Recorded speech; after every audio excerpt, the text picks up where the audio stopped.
Nakalapag na po ang eroplanong lula ng karamihan sa Paris 2024 Olympiads na tubong Pilipinas. Kabilang dyan ang double gold medalist na si Carlos Yulo, pati ang bronze medalist na sina Nesty Petesio at Ira Villegas. Mamaya po, pupunta itong mga Pinoy Olympian sa Malacanang para sa awarding ceremony at dinner reception. At plansyado na po ang ruta para sa Heroes Welcome bukas ng ating mga ikinararangal na Pilipinong atleta sa Paris Olympics. Ang mga kalsadang daraanan ng parada, alamin po sa pagtutok ni Joseph Moro.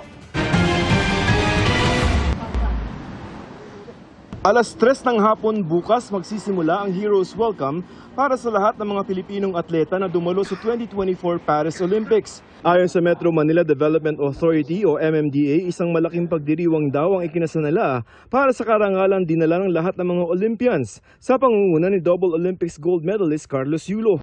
Ito ay isang selebrasyon ng paglahok natin sa Paris Olympics. Parangalan din po natin sila kahit hindi po sila nakakuha ng medalya. Sa Maynila, iikot ang convoy. Sakay ang mga atleta sa isang float. Sa Vicente Soto Road sa May Aliw Theater magsisimula ang convoy at kakaliwa ito sa Rojas Boulevard.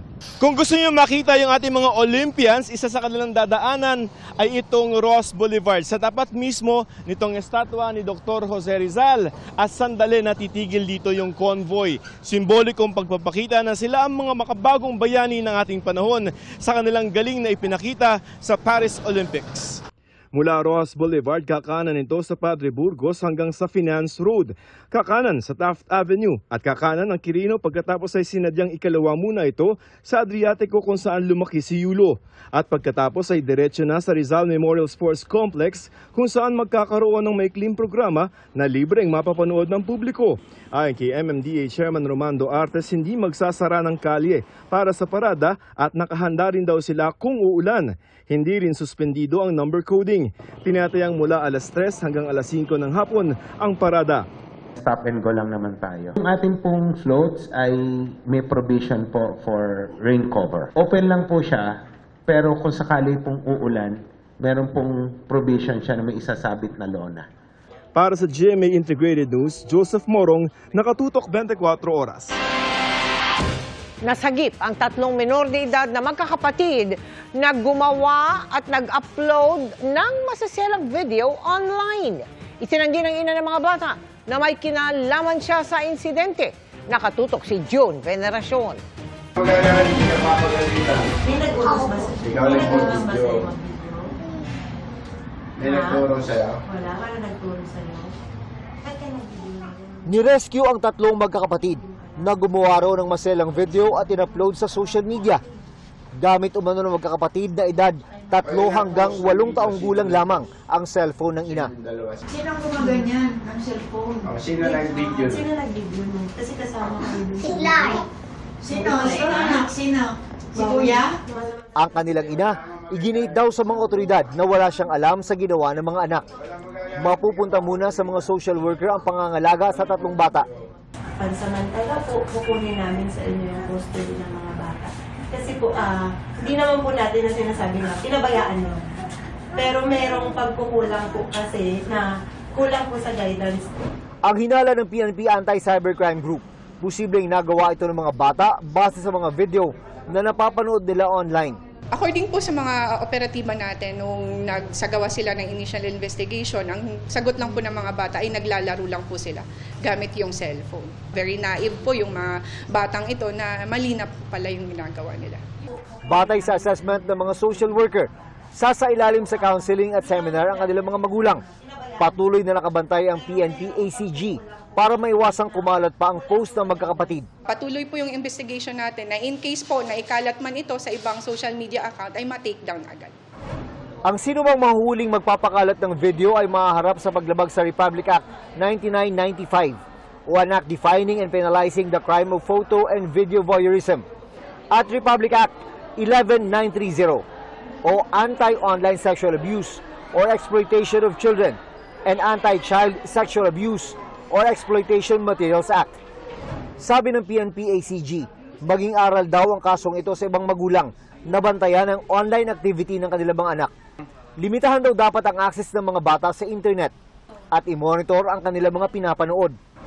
Maaari raw managot ang mga pabayang magulang sa ilalim ng Anti-Online Sexual Abuse or Exploitation of Children and Anti-Child Sexual Abuse or Exploitation Materials Act o Republic Act 11930. Yung parental guidance talaga, especially sa mga minors, ay kailangan po. Sa datos ng PNP-ACG, 41 ang kasong naitala noong 2023 na may kinalaman sa paglabag sa Republic Act 11930. 51 naman mula January hanggang August 8 ngayong taon. Para sa GMA Integrated News, June Veneracion, Nakatutok, 24 oras. Dahil sa pagdami ng mga nagkaka-leptospirosis, inirekomenda ng Health Department sa mga lokal na pamahalaan ay pagbawal ang paliligo sa baha. Nakatutok si Maki Pulido. Nalubog sa baha ang malaking bahagi ng Metro Manila at mga karatig probinsya noong July 24 dahil sa magdamag na ulang dulot ng habagat at bagyong Karina. May mga isinakay sa mga bangka para makalikas at meron ding lumusong sa mataas na baha. Pero may iba na in-enjoy na lang ang baha at nag-swimming. Ganyan din ang karaniwang sitwasyon sa Maria Clara Street, Quezon City, na agad binabaha basta't bumuhos ang malakas na ulan. Tuhod pa lang yung tubig. Parang ini-enjoy pa nila. Siyempre, bata. Diba? Minsan mahirap din awatin. Si Health Secretary Ted Herbosa inirerekomenda na magpasa ng ordinansa ang mga LGU para ipagbawal ang pag-swimming sa baha, lalo na ngayong tumataas ang mga kaso ng leptospirosis. Sa datos ng DOH, nagkaroon ng 255 na bagong leptospirosis cases. Mula July 21 to August 3, mas mataas ng 17% kumpara sa nakalipas na 2 linggo. Hindi malinaw sa inilabas na datos ng DOH kung ilan sa mga pasyenteng ito ang nagka-leptospirosis dahil nag-swimming sa baha. Ang National Kidney and Transplant Institute o NKTI, may 66 na leptospirosis patients ngayon at karamihan ay kritikal at nangangailangan ng dialysis. Karamihan daw sa mga batang pasyente nagka-leptospirosis dahil sa pag-swimming sa baha. I requested DOH if they can still give us 10 more nurses because yung mga staff namin sa NKTI, lahat na sila nag-overtime. Nurses, nursing attendants, pati clerks. Kapag sunod-sunod na yung overtime, hindi na nila kakayanin. Ang Metro Manila Council magpapasa ng resolution para himukin ang mga LGU ng Metro Manila na magpasa ng ordinansang ipagbabawal ang paglalaro at pag-swimming sa baha. Sa panukala ng MMC, pagmumultahin ng mga magulang ng mga masisitang bata. Si San Juan Mayor Francis Zamora na siyang MMC chairperson, isi-certify as urgent daw ang panukalang ordinansa para maipatupad na ito sa kanilang syudad. Sa kabataan, hindi natin pwedeng pagmultahin sapagkat minor de edad sila, ay ang responsibilidad po ay ipapataw natin sa mga magulang. Sa circular ng DILG na magre-rekomendang magpasa ng ordinansa ang mga LGU sa buong bansa, community service, ang parusang ipapanukala ni DILG Secretary Benher Abalos. The following day, tumulo ka sa paglilinis ng mga basura na dinulot ng baha, etc. Kasi pera. Hindi pabor si Pichi De Leon ng Quezon City Disaster Risk Reduction Management Office. Mahirap naman daw kung nabiktima na nga ng baha, pagmumultahin pa. How will they pay if talagang nabaha sila? Hati naman dito ang mga residente ng Maria Clara Street, Quezon City. Pag may ordinansa na, siyempre alam na nila yan na bawal, merong multa. Halimbawa, baha na. Tapos ngayon, siyempre, busy ka sa pag-aano ng mga gamit mo sa loob ng bahay. So ngayon, may anak ka, hindi mo na malaya na lumabas, nagtampisaw doon. Paano po yun? Para sa GMA Integrated News, Maki Pulido, Nakatutok, 24 oras.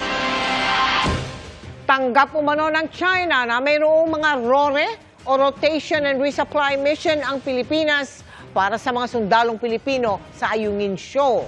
Sinabi yan ng Foreign Affairs Department sa Kamara nang usisain kaugnay sa bilateral consultative meeting nila kasama ang China. Nakatutok si Ian Cruz. Sa pagtalakay ng Committee on Appropriations ng Kamara sa 27.4 billion pesos proposed budget ng Department of Foreign Affairs para sa 2025, inusisa ni ACT Teachers Party List Representative Franz Castro ang detalye ng usapan ng Pilipinas sa China ukol sa RORE o Rotation and Resupply Mission para sa mga sundalong Pilipino sa Ayungin Shoal sa West Philippine Sea. Sabi ng DFA, Enero pa nagsimula ang bilateral consultative meeting nila kasama ang China.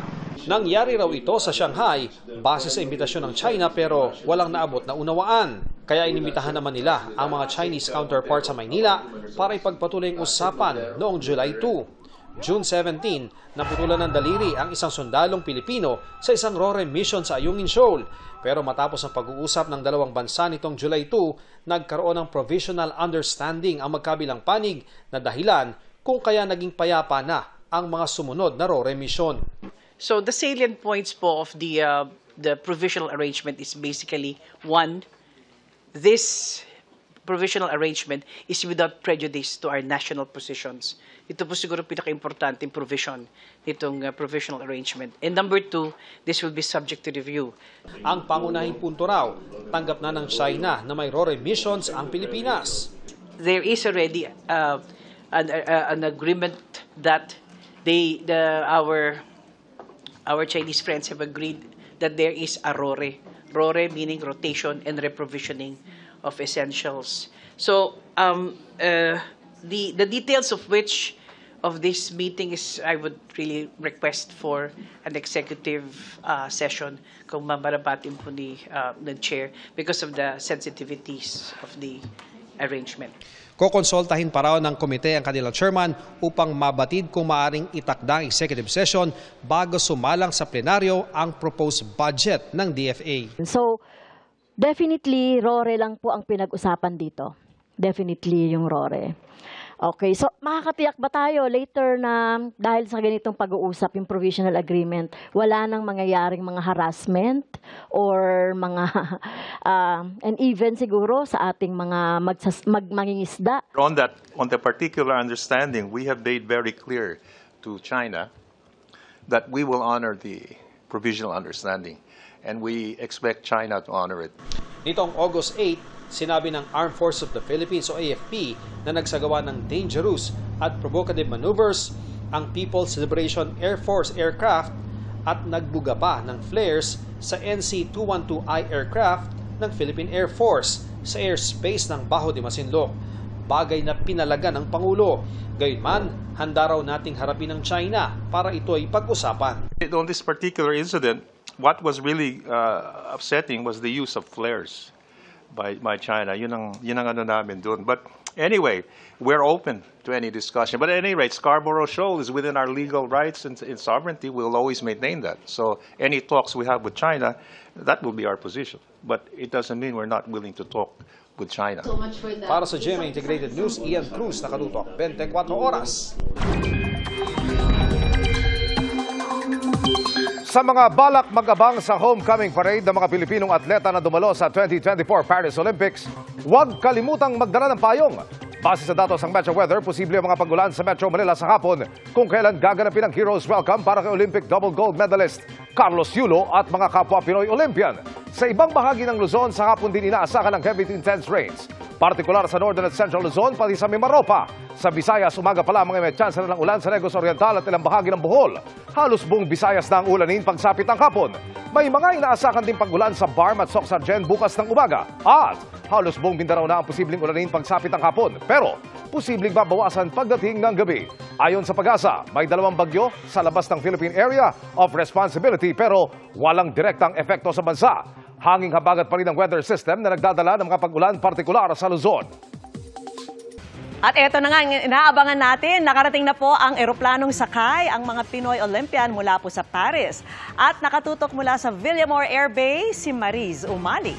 Mariz, kamusta na dyan?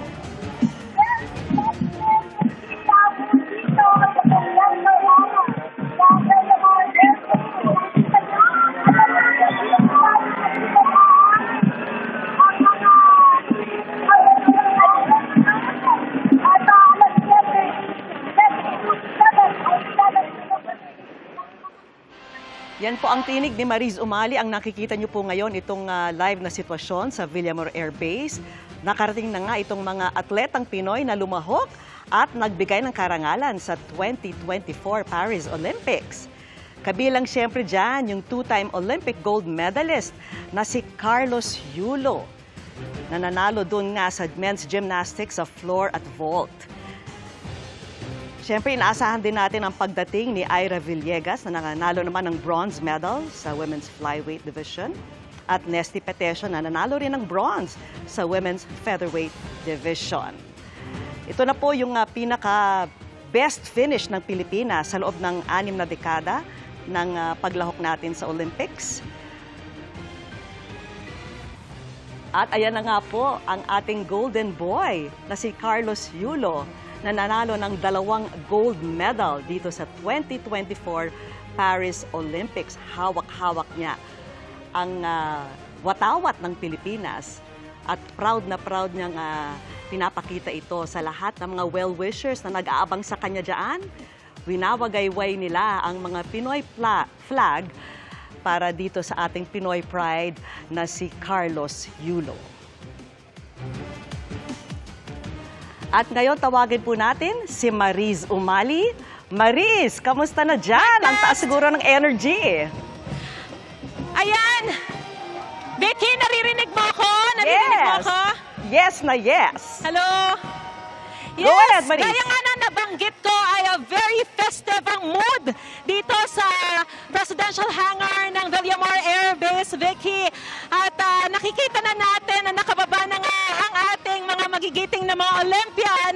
At hawak-hawak ni Nesty Patesio ang watawat ng Pilipinas, kasabay niyang bumaba ng passenger steps mula sa chartered flight. Si Carlos Yulo, ang ating double Olympic gold medalist. At ngayon nakikita natin na sinasalubong sila ng kanilang mga kamag-anak na sila lamang ang pinayagan na sumalubong para mas mapanatili yung pagiging pribado ng selebrasyon at okasyong ito. Kanina nakita natin isa-isang nagsibabahan ang mga Olympians. 12 po sila na nanggaling sa Paris at sinalubong sila ng mga grade school student ng Villamor Air Base Elementary School na nagsilbing mga honor guards. May mga hawak sila, mga watawat ng Pilipinas at mga bouquet ng mga bulaklak para ipangregalo rin, ipangsalubong yung Heroes Welcome para sa ating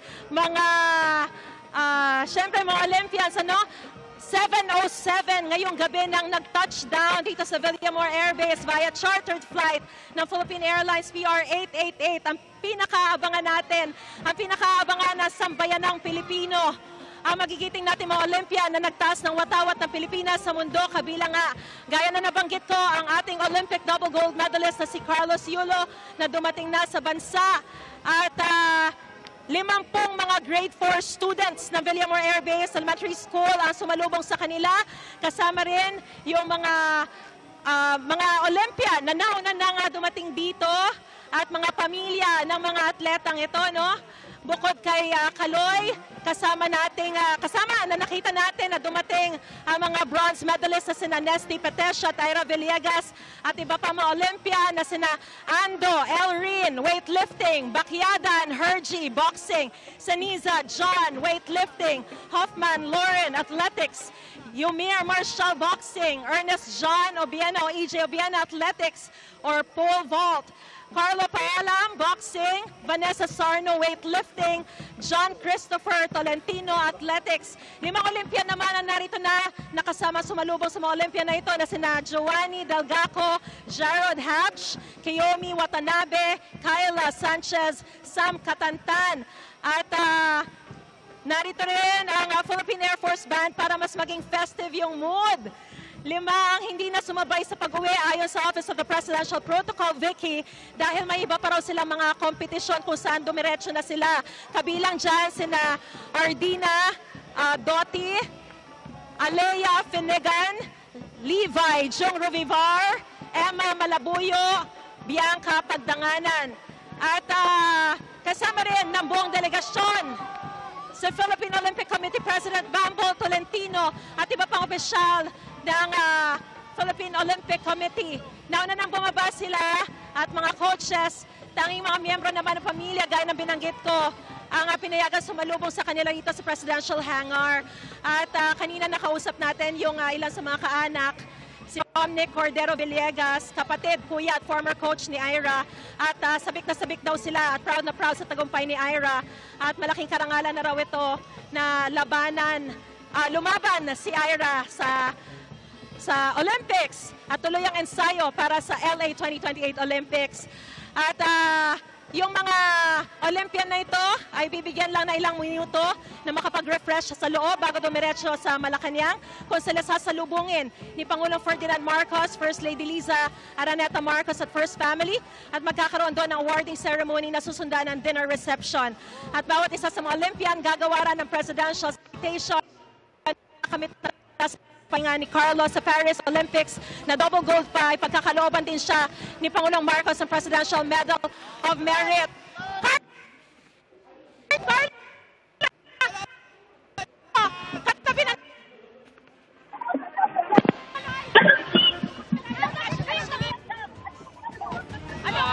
Wait lang.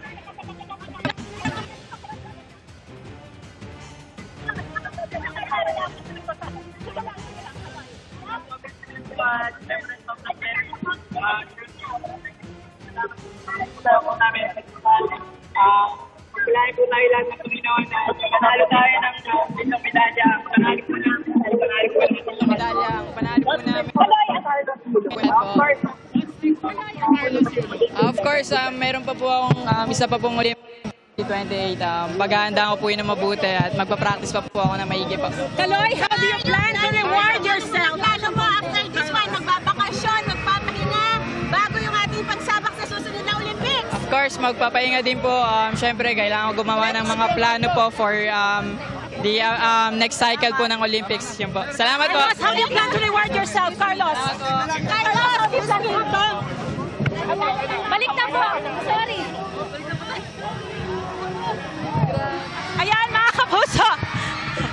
Nagkaroon na tayo ng pagkakataon na syempre very festive kasi yung mood dito at lahat talagang inaabangan na makausap si Kaloy. So yan po. Ayan, kanina sinabi niya na tagumpay ito ng sambayanang Pilipino. At syempre, ito ang kanyang regalo para sa buong sambayanan.